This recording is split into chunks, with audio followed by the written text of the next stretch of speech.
सुमित्रा का बूढ़ा आशिक रूप सुहाय जयपुर में था। वो रोजाना रात को एक मुकर्रा वक्त पर सुमित्रा को फोन करता।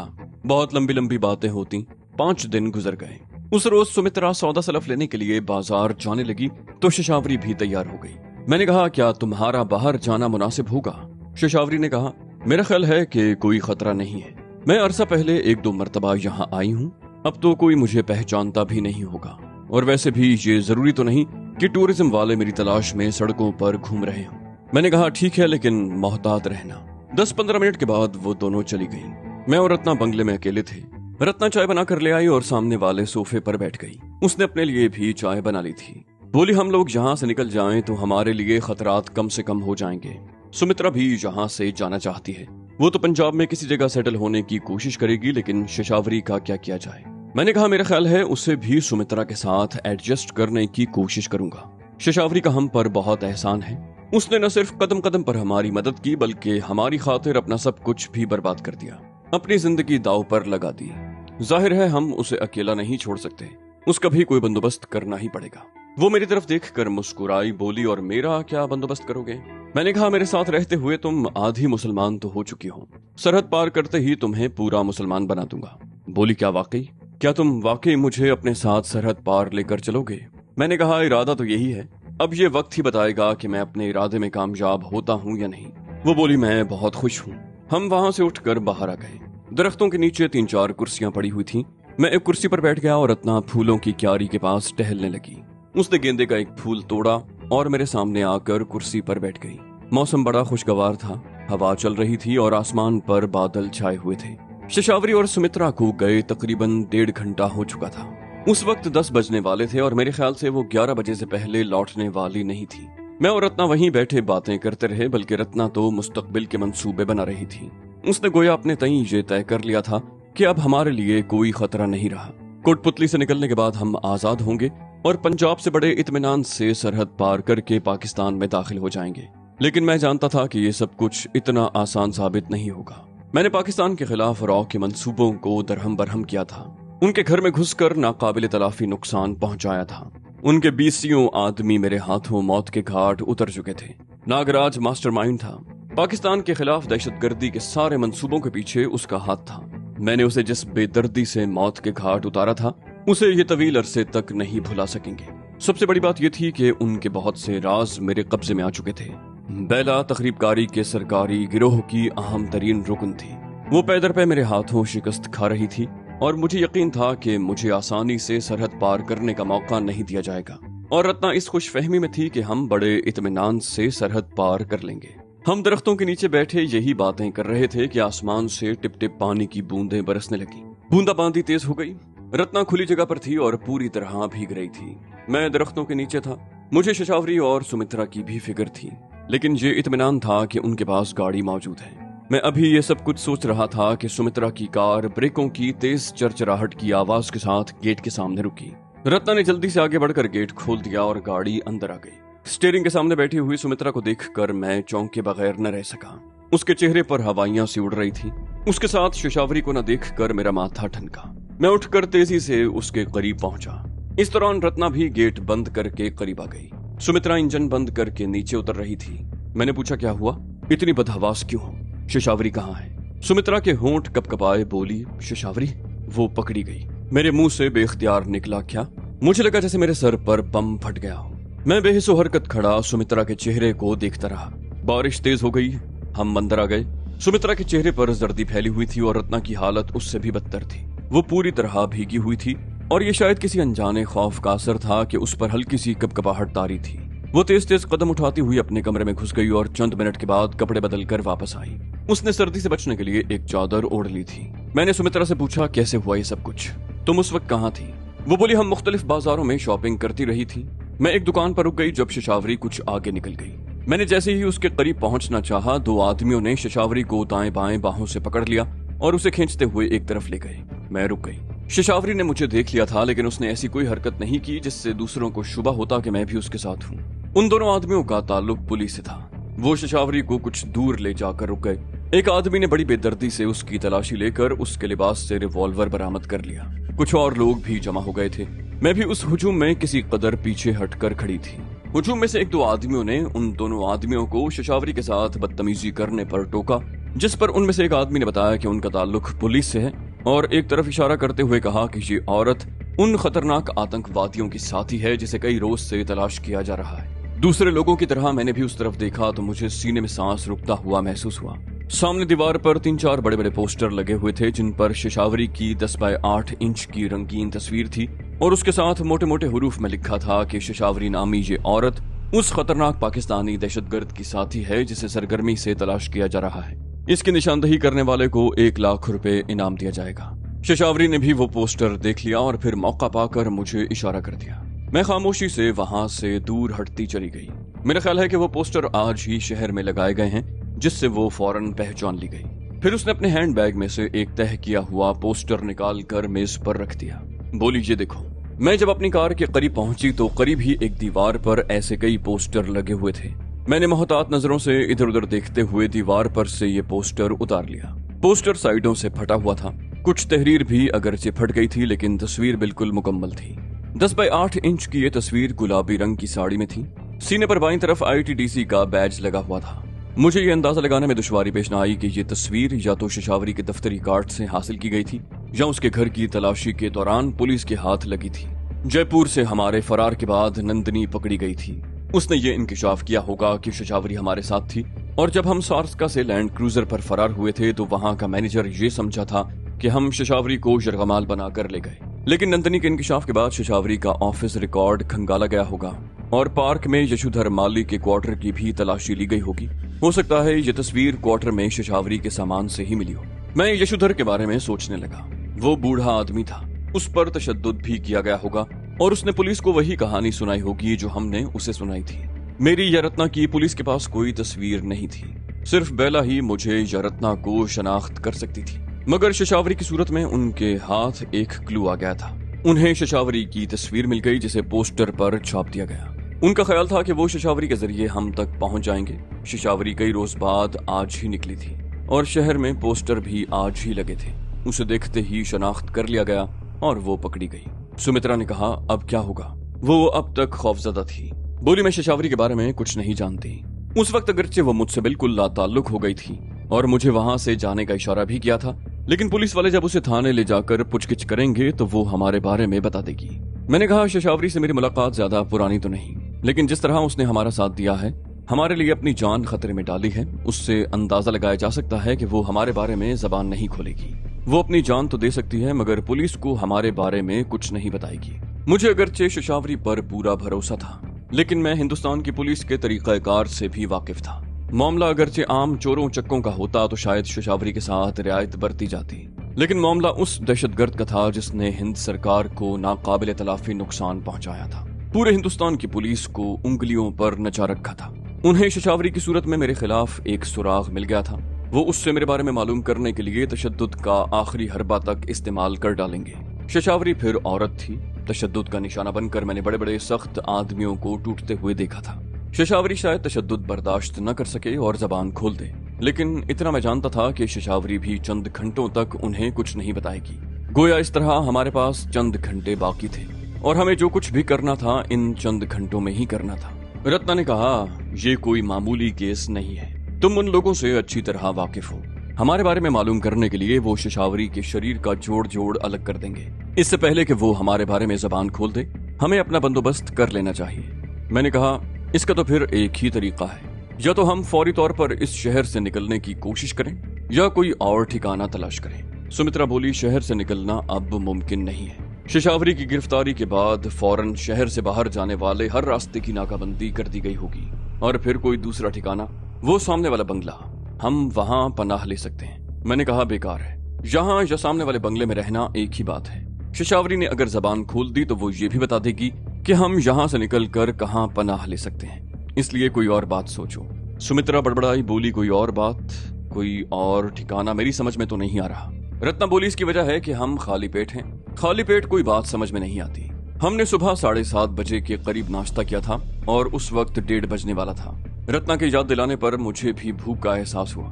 रत्ना और सुमित्रा उठकर बाहर चली गईं। सुमित्रा ने बाजार से कुछ चीजें खरीदी थीं जो अब भी कार में पड़ी हुई थीं।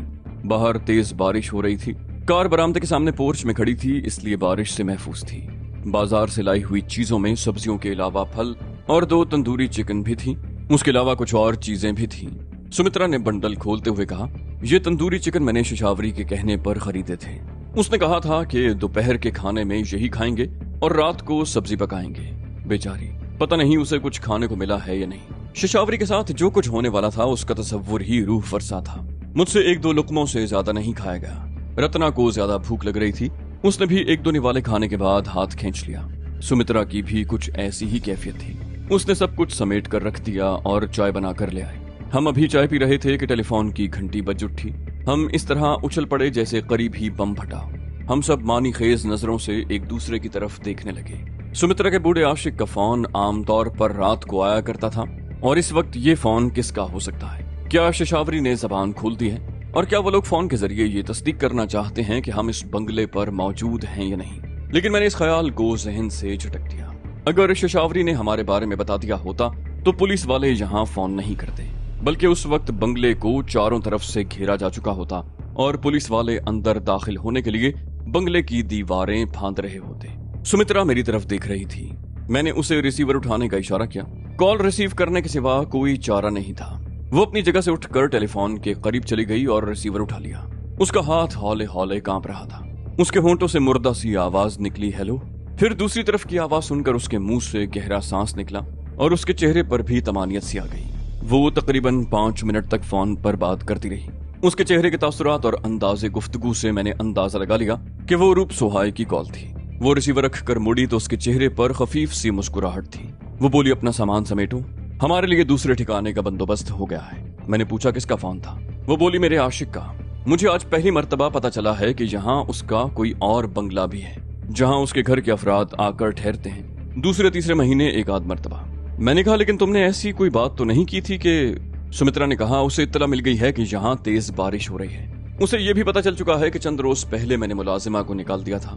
उसने खुद ही कहा था कि बारिश में इस इलाके की सड़कों पर सैलाब आ जाता है।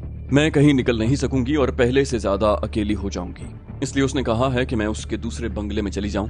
वहां चौकीदार मौजूद है जिसे फोन पर मेरे बारे में इत्तला दी जा चुकी है। मैंने कहा, शायद खुदा ने हमारी सुन ली।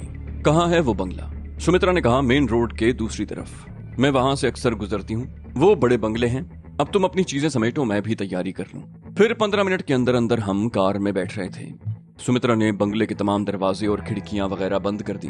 अपनी जरूरत की चीजों के अलावा उसने बाजार से लाई हुई चीजें और बचा हुआ खाना भी एक शॉपिंग बैग में डाल लिया और रत्ना ने भी अपना थैला सीने से लगा रखा था। बारिश कुछ और तेज हो गई थी और अब तो घन गरज की आवाज भी सुनाई दे रही थी। सड़कों पर वाकई सैलाबी कैफियत थी। अगर हमवार इलाका होता तो ये सूरत हाल न होती, लेकिन टीलों की तरफ से आने वाला पानी बड़ी तेज रफ्तारी से सड़कों पर बह रहा था। रत्ना ने कहा, रूप सुहाय वाकई तुम्हारा सच्चा आशिक है। वो इतनी दूर बैठा हुआ है लेकिन उसे तुम्हारी फिक्र है। तुम्हें उसकी कदर करनी चाहिए। सुमित्रा ने कहा, तुम्हारे ख्याल में उसकी कदर किस तरह की जानी चाहिए? रत्ना बोली, ये तुम बेहतर समझ सकती हो। बारिश की वजह से सड़कों पर ट्रैफिक बिल्कुल खत्म हो गया था। कोई इक्का दुक्का गाड़ी दिखाई दे रही थी। वो बंगला वहां से 1.5-2 मील से ज्यादा दूर नहीं था। ज्यादा से ज्यादा 5-6 मिनट में वहां पहुंचा जा सकता था, लेकिन सड़कें पानी में डूबी हुई थीं, जिस वजह से ये फासला आधे घंटे में तय हुआ। और फिर चंद मिनट वो बंगला तलाश करने में लग गए। डबल स्टोरी का बहुत शानदार महल नुमा बंगला था। सामने वाले हिस्से पर संगे मरमर बकसरत इस्तेमाल किया गया था। सुमित्रा ने बंगले के सामने कार रोकी तो मैं उतरकर कॉल बेल बजाने लगा, लेकिन घंटी नहीं बजी। मैं समझ गया कि यहाँ की बिजली जा चुकी है। मैं गेट को जोर जोर से बजाने लगा। झर्री में से झांक कर देखा तो एक आदमी छतरी ताने पोर्च से निकलकर गेट की तरफ आ रहा था। मैं दोबारा कार में बैठ गया। ज्यादा से ज्यादा 1 मिनट बाहर रहा हूंगा, लेकिन इतनी सी देर में ही पानी से शराबोर हो चुका था। उस शख्स ने पहले जेली दरवाजा खोलकर बाहर झांका, फिर आगे आकर ड्राइविंग सीट पर बैठी सुमित्रा से पूछने लगा कि उसे किससे मिलना है। सुमित्रा ने बारोब लहजे में कहा, गेट खोलो। तुम्हें रूप सुहाय से फोन पर इत्तला नहीं मिली? वो बोला, इत्तला मिल गई थी मैडम, अभी गेट खोलता हूँ। वो तेजी से अंदर चला गया। उसे इत्तला सुमित्रा के बारे में ही मिली होगी, लेकिन उसके साथ हमें देखकर वो शायद उलझ गया था। गेट खुलते ही सुमित्रा कार को अंदर ले गई और गेट से काफी दूर वसीओरीज पोर्च में ले जाकर रोक लिया। इस दौरान चौकीदार भी बाहर का गेट बंद करके वहां पहुंच गया। वो लंबा तड़ंगा आदमी था। उम्र 35 और 50 के दरमियान रही होगी। सरगंजा लेकिन मूछें रिवायती राजपूतों की तरह बहुत बड़ी बड़ी थी, जिन्हें देखकर खौफ आता था। उसने धोती और कुर्ता पहन रखा था। कमर पर चौड़ा बेल्ट था जिसके बाईं तरफ होल्स्टर से पिस्तौल का दस्ता भी झांक रहा था। सुमित्रा ने कार की डिक्की खोली, बोली ये सामान अंदर ले चलो। चौकीदार ने डिक्की में से सामान उठा लिया। एक दो चीजें मुझे उठानी पड़ी। अंदर आते ही मेरी आंखें खुली की खुली रह गईं। बहुत वसी और इस हॉल था जिसमें दबीज कालीन और थोड़े थोड़े फासले पर कीमती सोफा सेट लगे हुए थे। हर सोफे के सामने एक कॉफी टेबल था। सेंटर टेबल पर शमादान रखा हुआ था जिसमें अगरचे 4 मोमबत्तियां लगी हुई थी, मगर सिर्फ एक ही जल रही थी। सुमित्रा ने पूछा, बिजली कब गई है? चौकीदार ने कहा, आधा घंटा पहले मैडम, और सामान एक तरफ रखकर शमादान की दूसरी मोमबत्तियां जला दी। मैं अभी उस हॉल कमरे को देख रहा था। एक तरफ 2 राहदारियां थीं जो कमरों की तरफ जाती थीं। एक तरफ की दीवार शीशे की थी जिसके सामने अगरचे शिफॉन जैसे कपड़े का बहुत बारीक पर्दा पड़ा हुआ था, मगर दूसरी तरफ का मंजर साफ नजर आता था। वो ड्राइंग रूम था जिसमें एक बहुत बड़ी टेबल और कुर्सियां लगी हुई थी। उसके दूसरी तरफ किचन का मेहराबी दरवाजा था। डाइनिंग टेबल पर भी मोमबत्ती जल रही थी। बाईं तरफ एक कुशादा जीना था जो जरा सा खम खाता हुआ ऊपर चला गया था। जीने पर सुर्ख कालीन बिछा हुआ था और चारों तरफ कुशादा गैलरी थी जिसके आगे रेलिंग लगी हुई थी। सुमित्रा ने चौकीदार से पूछा, तुम्हारा नाम क्या है? उसने कहा, राणा रणबीर सिंह। उसके हुलिये से मैं समझ गया कि वो राजपूत था। सुमित्रा बोली, अच्छा राणा, तुम हमारे लिए चाय बनाओ। हम जरा ये बंगला देख लें और ये तय कर लें कि हमें किन कमरों में कयाम करना है। राणा ने कहा, आप यहाँ बैठो, मैं चाय बनाकर लाता हूँ। हम सोफों पर बैठ गए। मुझे बहरहाल ये इत्मीनान हो गया था कि हमें एक महफूज जगह मिल गई थी, लेकिन शशावरी की तरफ से ये परेशानी बदस्तूर थी कि उसके साथ पता नहीं क्या सुलूक किया जा रहा होगा। हम तीनों दबे लहजे में उसके बारे में बातें करते रहे। तभी लाइट आ गई। एक लम्हा मेरी आंखें चुंधिया सी गईं, लेकिन बहुत जल्द तेज रोशनी से मानूस हो गई। थोड़ी देर बाद रणबीर सिंह भी चाय ले आया। उसने सुमित्रा से कहा, एक बात पूछा मैडम, बुरा तो नहीं मानोगे? सुमित्रा ने कहा, मैं जानती हूँ तुम क्या पूछना चाहते हो। ये मेरी दीदी हैं और ये मेरे जीजा हैं। आज सुबह ही गुड़गांव से आए हैं। ये भी यहीं रहेंगे। रूप सुहाय का फोन आएगा तो मैं उसे बता दूंगी। तुम्हें परेशान होने की जरूरत नहीं। राणा रणबीर ने अदब से कहा, जी मैडम। बिजली आने के बाद एक बात मैंने खास तौर से नोट की थी कि वो बार बार कनखियों से रत्ना की तरफ देख रहा था। चाय पीने के बाद हम उठकर बंगला देखने लगे। बहुत बड़ा कमरा था। निचले हिस्से में कई वसीओ अरीज बेडरूम्स थे।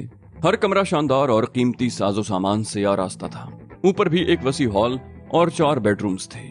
सामने के रुख पर बहुत बड़ा टेरेस था जिसके आधे हिस्से पर झुका हुआ कंक्रीट का साइबान था और आधा हिस्सा खुला हुआ था। चारों बेडरूम्स साजो सामान से आरास्ता थे।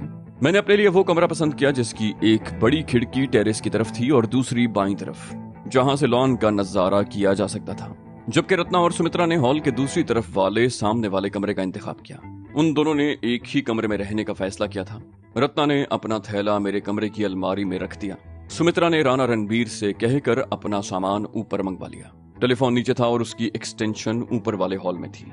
रत्ना ने कहा, राणा रणबीर सिंह, मेरे साथ आए हुए सामान के एक थैले में कुछ खाने पीने की चीजें हैं, गर्म करके ले आओ। हम यहाँ टेरेस पर बैठे हैं। रणबीर सिंह सर हिलाता हुआ नीचे चला गया। रणबीर सिंह पढ़ा लिखा आदमी था। उसकी जबान भी साफ थी, लेकिन अपनी मादरी जबान के अल्फाज भी शामिल कर देता और कभी अंग्रेजी में भी बात कर लेता। हम टेरेस पर आकर बैठ गए। मूसलाधार बारिश में चंद गज आगे की कोई चीज भी दिखाई नहीं दे रही थी। हमारी बातों का मौजू एक ही था, शशावरी। उस पर न जाने क्या बीत रही होगी। इस धुआंधार बारिश में हमारी तलाश के हवाले से पुलिस की सरगर्मियां भी मांद पड़ गई होंगी, लेकिन अगर शशावरी ने जबान खोल दी तो पुलिस सुमित्रा वाले बंगले पर पहुंचने में ज्यादा देर नहीं लगाएगी। लेकिन न जाने मुझे शशावरी पर इतना एतमाद क्यों था कि वो अपनी जान दे देगी मगर हमारे बारे में जबान नहीं खोलेगी। एक और ख्याल भी मेरे जहन में आ रहा था, अगर शशावरी ने जबान खोल दी तो पुलिस यहाँ तक भी पहुंच सकती है। सुमित्रा वाले बंगले में किसी को न पाकर पुलिस वाले आसपास के रहने वालों से मालूमात हासिल करेंगे। रूप सुहाय यहाँ इतना गैर मारूफ तो नहीं था। पुलिस को जल्द ही मालूम हो जाएगा कि वो बंगला रूप सुहाय ने खरीदा था और फिर पुलिस के लिए यहाँ तक पहुँचना मुश्किल नहीं होगा। ये तमाम अगरचे मफरूजे थे, मगर मैं भी एहतियात का दामन हाथ से नहीं छोड़ना चाहता था। हो सकता है बारिश की वजह से पुलिस की कार्रवाई कुछ सुस्त हो, मगर किसी भी वक्त किसी भी कार्रवाई की तवक्को की जा सकती थी। बारिश की रवानी को देखकर अंदाजा लगाया जा सकता था कि शाम से पहले रुकने वाली नहीं। मुमकिन है इस तसलसल से रात तक बरसती रहे। राणा रणबीर चिकन और नान गर्म करके ले आया। उसने ये चीजें हमारे सामने मेज पर रखी और एक तरफ खड़ा हो गया। पहले हम में से किसी ने भी 1-2 निवालों से ज्यादा नहीं खाया था और अब भूख लगने लगी थी। जो कुछ हमारे सामने रखा था सब चट कर गए। खाने के बाद चाय भी वहीं बैठकर पी। उस वक्त 4 बजने वाले थे। 3 घंटों की मुसलसल बारिश की वजह से मौसम में अच्छी खासी खुनकी आ गई थी। रत्ना और सुमित्रा को सर्दी लग रही थी। हम टेरेस से उठकर मेरे वाले कमरे में आ गए। मैंने दोनों तरफ की खिड़कियों के पर्दे हटा दिए। रत्ना और सुमित्रा बेड की पुश्त से टेक लगाकर बैठ गईं और दोनों ने एक ही चादर ओढ़ ली। मैं सामने कुर्सी पर बैठ गया, जहां से गेट भी नजर आ रहा था और मैं बार बार गेट की तरफ देख रहा था। रत्ना और सुमित्रा बातें करते करते सो गईं। मुझ पर भी गनूदगी सी तारी हो रही थी। मैंने इधर उधर देखा और कुर्सी से उठकर सेटी पर दराज हो गया और कुछ देर के बाद मैं सो चुका था।